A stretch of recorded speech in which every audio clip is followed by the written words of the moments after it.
Shalom Elohim, haleluya, puji nama Tuhan. Semangat pagi Bapak Ibu Saudara yang dikasihi Tuhan kita Yesus Kristus. Jumpa lagi bersama saya Pendeta Samuel Mawuntu dalam Renungan Pagi ke 1729 hari Renungan Pagi ini mengudara. Puji Tuhan. Bapak Ibu Saudara yang dikasihi Tuhan, sebelum kita mengawali segala aktivitas kita di pagi hari ini, mari kita buka hari ini bersama Tuhan dengan mendengarkan firman Tuhan. Sebelum kita membaca, mendengarkan, dan merenungkan firman Tuhan hari ini, mari kita berdoa minta pimpinan Roh Kudus. Kita berdoa. Bapa di surga, kami sangat membutuhkan kebenaran firman-Mu sebagai makanan tubuh, jiwa, dan roh kami. Kenyangkan kami, puaskan kami dengan firman-Mu ini, agar kami kuat menghadapi kerasnya kehidupan ini, dan tetap menjadi berkat, tetap menjadi terang Tuhan di antara kegelapan dunia ini. Kami buka hati kami, siap ditaburi benih firman, di dalam nama Tuhan Yesus yang adalah firman Allah yang hidup. Kami berdoa, amin, haleluya. Bapak Ibu Saudara yang dikasihi Tuhan, bersama dengan saya kita akan belajar Alkitab dari kitab Kejadian sampai kitab Wahyu. Dan sekarang ini kita sudah ada di kitab Keluaran pasal 25 ayat 10 sampai ayat 22. Di bawah perikop mengenai tabut perjanjian. Bapak Ibu Saudara yang dikasihi Tuhan, perhatikan kebenaran firman Tuhan ini yang berkata, haruslah mereka membuat tabut dari kayu penaga, 2,5 hasta panjangnya, 1,5 hasta lebarnya, dan 1,5 hasta tingginya. Haruslah engkau menyalutnya dengan emas murni. Dari dalam dan dari luar engkau harus menyalutnya, dan di atasnya harus kau buat bingkai emas sekelilingnya. Haruslah engkau menuang 4 gelas emas untuk tabut itu, dan pasanglah gelang itu pada keempat penjurunya, yaitu 2 gelang pada rusuknya yang satu dan 2 gelang pada rusuknya yang kedua. Engkau harus membuat kayu pengusung dari kayu penaga dan menyalutnya dengan emas. Haruslah engkau memasukkan kayu pengusung itu ke dalam gelang yang ada pada rusuk tabut itu, supaya dengan itu tabut dapat diangkut. Kayu pengusung itu haruslah tetap tinggal dalam gelang itu, tidak boleh dicabut dari dalamnya. Dalam tabut itu haruslah kau taruh loh hukum yang akan kuberikan kepadamu. Juga engkau harus membuat tutup pendamaian dari emas murni, 2,5 hasta panjangnya, dan 1,5 hasta lebarnya. Dan haruslah kau buat 2 kerup dari emas. Kau buatlah itu dari emas tempaan pada kedua ujung tutup pendamaian itu. Buatlah 1 kerup pada ujung sebelah sini, dan 1 kerup pada ujung sebelah sana. Seiras dengan tutup pendamaian itu, kamu buatlah kerup itu di atas kedua ujungnya. Kerup-kerup itu harus mengembangkan kedua sayapnya ke atas, sedang sayap-sayapnya menudungi tutup pendamaian itu, dan mukanya menghadap kepada masing-masing. Kepada tutup pendamaian itulah harus menghadap muka kerup-kerup itu. Haruslah kau letakkan tutup pendamaian itu di atas tabut, dan dalam tabut itu engkau harus menaruh loh hukum yang akan kuberikan kepadamu. Dan di sanalah aku akan bertemu dengan engkau, dan dari atas tutup pendamaian itu, dari antara kedua kerup yang di atas tabut hukum itu, aku akan berbicara dengan engkau tentang segala sesuatu yang akan kuperintahkan kepadamu untuk disampaikan kepada orang Israel. Amin. Haleluya. Bapak Ibu Saudara yang dikasihi Tuhan, konteks kebenaran firman Tuhan ini berbicara tentang tabut perjanjian. Tuhan sedang berfirman kepada Musa, bagaimana caranya membuat tabut Tuhan itu. Haleluya. Bapak Ibu Saudara yang dikasihi Tuhan, peran tabut Tuhan dalam perjalanan bangsa Israel ini sangat-sangat penting. Kalau bisa saya katakan, tabut perjanjian ini atau tabut Tuhan ini adalah jantung dalam perjalanan bangsa Israel. Ini adalah jantung dari perjalanan bangsa Israel. Bapak Ibu Saudara yang dikasihi Tuhan, kenapa saya katakan tabut Allah ini adalah jantung dalam perjalanan bangsa Israel? Karena di tabut Allah itulah Tuhan berbicara atau berfirman kepada Nabi Musa. Saudara yang dikasihi Tuhan, tabut perjanjian atau tabut Allah ini adalah tempat di mana Tuhan hadir untuk berfirman kepada umat Tuhan. Amin. Saudara yang dikasihi Tuhan, mari kita lihat pembuatan tabut perjanjian itu. Saudara yang dikasihi Tuhan, dari firman Tuhan ini kita belajar yang pertama. Dengar baik. Yang pertama, saudara, pembuatan tabut perjanjian itu haruslah dibuat dari material atau barang yang paling bagus. Saudara perhatikan ayat 10 di sana dikatakan, haruslah mereka membuat tabut dari kayu penaga, 2,5 hasta panjangnya, 1,5 hasta lebarnya, dan 1,5 hasta tingginya. Saudara yang dikasihi Tuhan, harus dibuat dengan kayu penaga. Saya percaya saudara, ini bukan sembarang kayu. Ini pasti kayu yang paling bagus pada saat itu dan sampai sekarang ini. Karena saya yakin saudara, kalau Tuhan sudah menunjuk atau mengatakan material itu, berarti itu penting saudara. Itu berarti yang paling bagus. Saudara yang dikasihi Tuhan, mari kita belajar.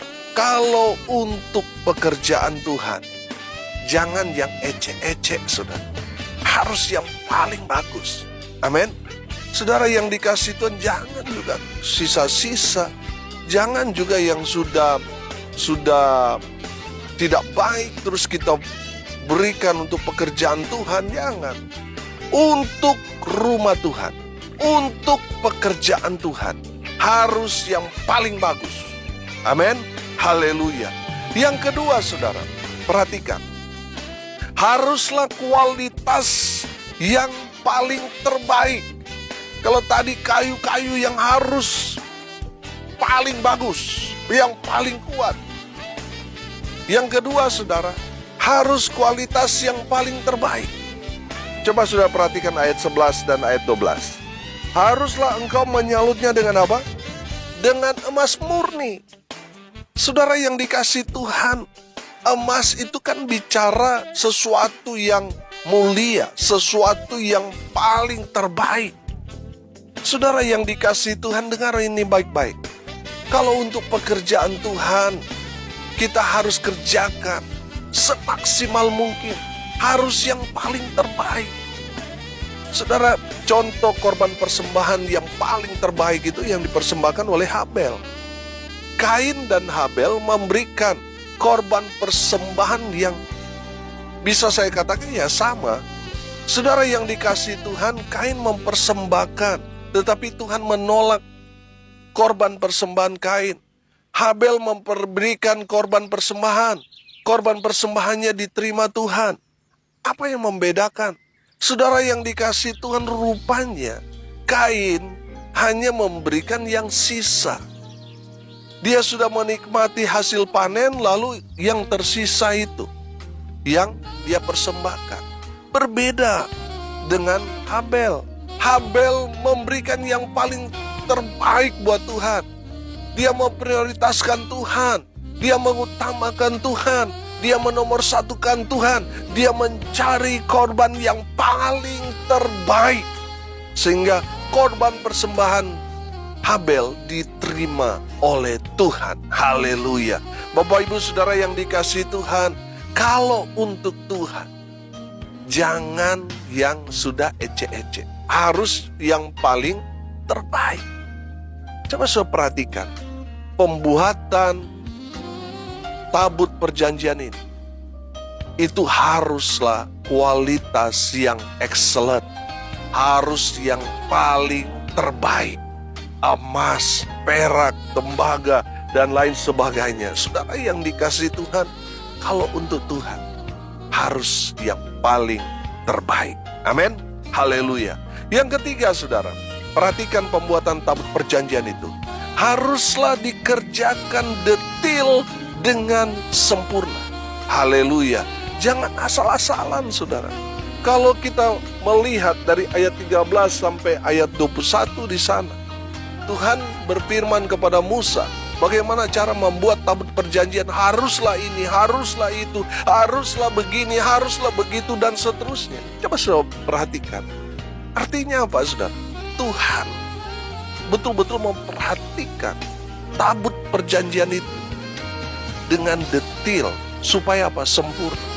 Dan Musa yang mendengarkan itu harus dengarkan baik-baik. Tidak boleh meleset, tidak boleh lebih atau kurang. Harus sesuai dengan apa yang Tuhan firmankan. Saudara yang dikasihi Tuhan, Tuhan bekerja dengan sempurna. Amin. Saudara yang dikasihi Tuhan, perhatikan. Dari kebenaran firman Tuhan ini, coba, saudara pernah nggak bertanya, kenapa Tuhan nggak buat sendiri? Tuhan hanya berfirman, alam semesta ini jadi. Kenapa Tuhan tidak berfirman? Lalu tabut perjanjian itu tiba-tiba langsung muncul, tung, gitu. Saudara, kenapa Tuhan melibatkan Musa? Kenapa Tuhan melibatkan para ahli-ahli pekerja pada saat itu? Saudara perhatikan, Tuhan melibatkan kita dalam pekerjaan Tuhan. Amin. Tuhan melibatkan kita itu satu, kehormatan, kebanggaan yang luar biasa kalau boleh terlibat dalam pekerjaan Tuhan yang mulia itu. Haleluya. Bapak Ibu Saudara yang dikasihi Tuhan, perhatikan. Tuhan memperhatikan sedetil-detil mungkin.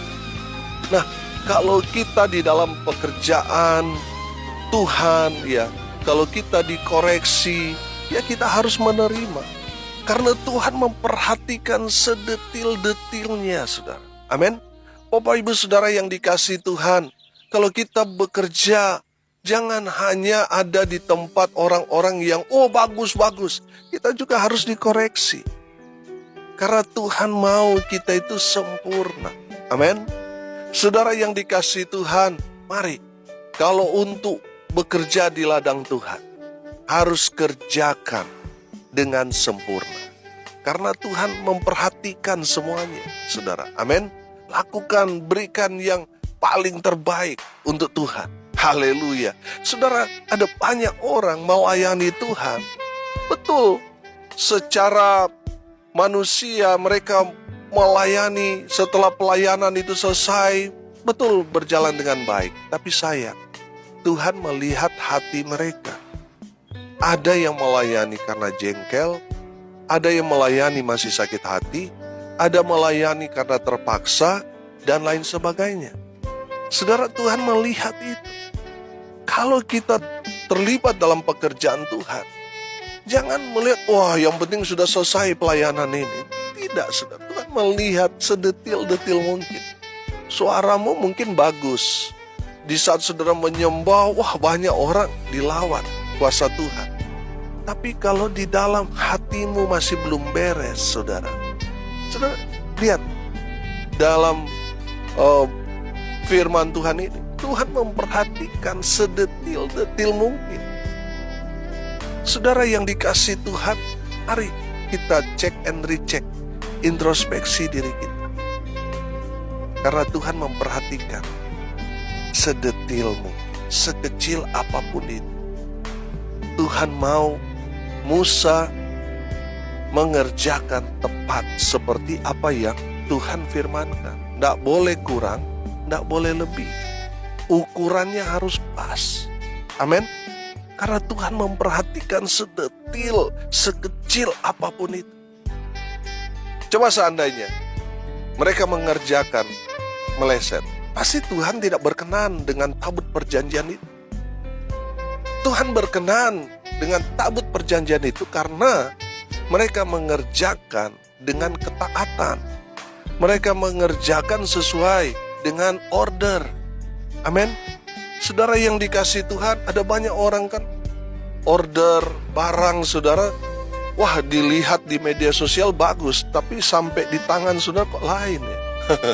Ada yang beli tas saudara, nggak taunya mungkin itu tas mini hanya untuk gantungan kunci, terus di foto dia pikir, wah ini tas untuk pakai kerja ini tas untuk pergi ke sekolah, ini cocok ini.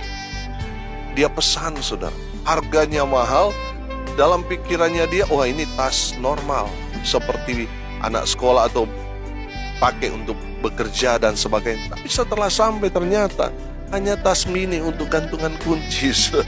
Saudara yang dikasihi Tuhan, dengar ini baik-baik. Apa yang Tuhan pesankan kepada kita melalui firman, kita harus mengerjakan itu sesuai dengan pesan Tuhan. Harus sesuai dengan order. Amin. Bapak Ibu Saudara yang dikasihi Tuhan, dari firman Tuhan ini kita belajar kenapa tabut Allah itu harus menggunakan material atau barang yang paling bagus, dan kualitasnya haruslah yang paling terbaik, dan dikerjakan sedetil mungkin dengan sempurna, persis dengan apa yang Tuhan firmankan. Kenapa harus seperti itu? Karena kalau tidak sesuai dengan apa yang Tuhan firmankan, pasti Tuhan akan tolak. Tuhan suruh buat lagi. Betul? Saudara yang dikasihi Tuhan, mari kita lihat diri kita. Mari kita memberikan. Kalau untuk pekerjaan Tuhan, kita harus berikan yang paling bagus, harus yang paling terbaik, karena Tuhan mau kita bekerja dengan sempurna. Amin. Mari kita tundukkan kepala, kita berdoa. Terima kasih Bapa di surga atas kebenaran firman yang luar biasa, menegur, menasihati kami. Ampuni kami Tuhan kalau kami tidak melakukan kebenaran firman. Berkati semua pendengar sehingga mereka juga menjadi pelaku-pelaku firman. Hamba berdoa ya Tuhan, berkati mereka yang saat ini sedang dalam mencari pekerjaan. Tuhan memberikan pekerjaan yang sesuai keahlian kemampuan mereka. Hamba berdoa untuk mereka yang saat ini rumah tangganya sedang goyang. Tuhan pulihkan, Tuhan hadir di tengah-tengah rumah tangga mereka, sehingga rumah tangga mereka dipulihkan baik itu hubungan suami istri, orang tua dengan anak, dipulihkan perekonomian mereka. Tuhan memberkati semua pendengar. Hamba berdoa untuk mereka yang sakit, Tuhan lawat, Tuhan jamah, Tuhan sembuhkan di dalam nama Tuhan Yesus. Mau berdoa mereka yang sakit disembuhkan, mereka yang lemah Tuhan kuatkan. Tuhan menghibur mereka yang saat ini sedang berduka cita, dan mereka yang hari ini berulang tahun. Tuhan Yesus memberkati dengan umur panjang, kesehatan, kekuatan dari Tuhan Yesus menyertai hidup mereka selalu. Hamba berdoa, biarlah berkat surga turun memenuhi semua pendengar. Bapak Ibu Saudara yang dikasihi Tuhan, arahkanlah hatimu dan terimalah berkat dari Tuhan Yesus. Tuhan memberkati engkau dan melindungi engkau. Tuhan menyinari engkau dengan wajah-Nya dan memberi engkau kasih karunia. Tuhan menghadapkan wajah-Nya kepadamu dan memberi engkau damai sejahtera.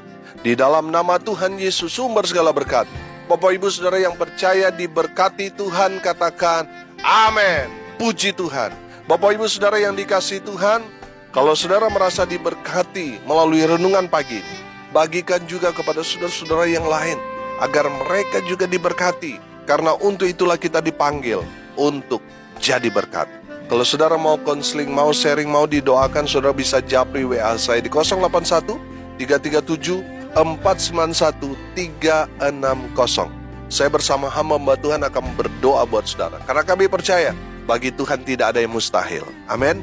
Bapak Ibu Saudara yang dikasihi Tuhan, salam kasih dari Bali. Saya Pendeta Samuel Mawuntu. Sampai jumpa besok pagi. Tuhan Yesus memberkati kita semua. Haleluya.